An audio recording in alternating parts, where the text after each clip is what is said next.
Gold prices steady as stocks cut rally, money supply soars, COVID claims 500,000 lives.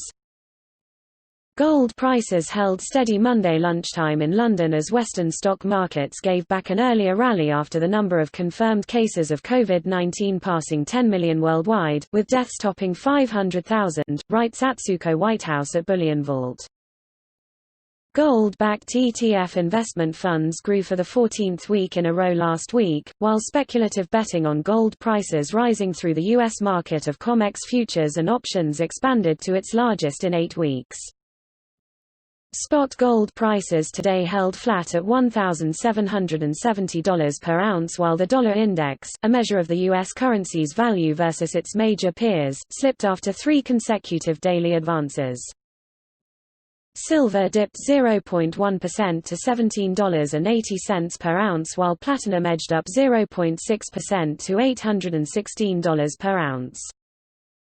U.S. Treasury bond prices were unchanged, holding yields flat, as the United States passed 2.5 million confirmed infections and more than 125,000 deaths from the global pandemic according to data compiled by Johns Hopkins University, with a spike of 45,255 on Friday alone. Gold is benefiting from the growing concern that the COVID-19 has been badly underestimated, said Gavin Vent, analyst at Australian tipsheet Mine Life. Gold is also benefiting from the trillions of dollars of stimulus that is being fed into the economy by central banks and the likelihood of negative real interest rates in the U.S. It's a double whammy that's enormously supportive for gold prices that will likely push them to record highs. The U.S. monetary base, agrees ICBC Standard Bank's former Tokyo manager Bruce Akemizu, now chief director of the newly established Japan Bullion Market Association, has ballooned to $5.15 trillion with the current quantitative easing. The correlation between the monetary base and gold is extremely high at 0.909. As long as this money expansion continues, gold will rise, perhaps with a view to $3,000. Latest data show that hedge funds and other leveraged speculators in Comex gold futures and options increased their bullish betting and cut their bearish betting on gold as a group in the week ending 23 June. Overall, that pushed the net long position of managed money traders to a 2-month high, notionally equivalent to 546 tons of bullion and larger by almost 50% from the past 10 years average.